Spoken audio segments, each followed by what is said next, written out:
এলাকার যে ছেলেটি কখনো খারাপ কাজ বা বাজে নেশা করেনি, কিন্তু আজকে সেই ছেলেটি এলাকার নাম করা নেশাখোর আর খারাপ কাজে লিপ্তি। যে ছেলেটি সিগারেট থাকা নিকোটিনের ধোঁয়া সহ্য করতে পারতো না, আজ সে সেই নিকোটিন তার চলার পথের সঙ্গী। সে এখন প্রতি রাতে ছাদের কোনায় গিয়ে নিকোটিনের আগুনে নিজেকে পুড়িয়ে শেষ করে ফেলে। যে ছেলেটি কলেজ, কোচিং কিংবা বন্ধুদের সাথে আড্ডা মেরে সবাইকে মাতিয়ে রাখতো, আজ সে একদম চুপ, কারোর সাথে কোনো কথা বলে না, একদম চুপ থাকে সব সময়। যে ছেলে অন্ধকারকে এবং কালো জিনিসকে অপছন্দ করত, আজ সে শপিং এ গেলে সব থেকে আগে কালো রংটি চয়েস করে আর প্রায় সময় সে অন্ধকারে থাকতে চায়। এছাড়া আরো অনেক ঘটনা আছে যা আমাদের চারপাশে ঘটে চলছে, হয়তো কারোটা প্রকাশ পায় আবার কারোটা প্রকাশ পায় না। এইভাবেই আমাদের সামনে ঘটে যাওয়া কর্মকাণ্ডগুলারে প্রতিক্রিয়া জানাই। প্রতিক্রিয়া হলো সাধারণ, এরকম ছেলেটা ভালো ছিল কিন্তু এখন রোজ সিগারেট খায়, ছেলেটা একদম নষ্ট হয়ে গেছে, রোজ মারাপিটার নেশা করে। এই ছেলে ছোট থেকে অনেক সম্মান করত, কিন্তু এখন সামনে বসে সিগারেট ধরায়, ছেলেটা খারাপ হবে কখনোই ভাবিনি, ইত্যাদি। আমরা ভেবে থাকি এসব ছেলেগুলো এইভাবে নষ্ট হওয়া আর বিগড়ে যাওয়ার খারাপ সঙ্গ একমাত্র দায়ী, কিন্তু কখনো কি জানতে চেয়েছি বা জানতে চেয়েছেন তাদের এই খারাপ হওয়ার পিছনে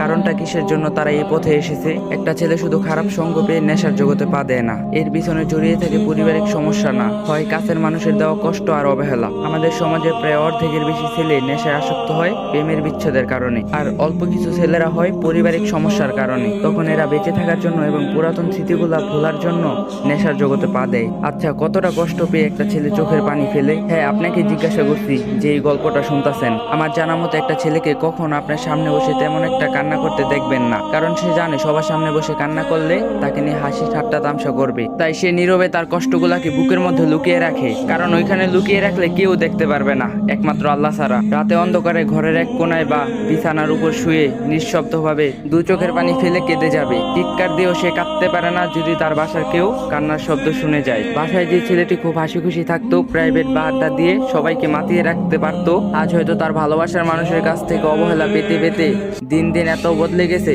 যা কল্পনার করার বাইরে। আগের মতো আর কারোর সাথে মিশে না, মন মরা হয়ে সবসময় একা থাকতে চায়।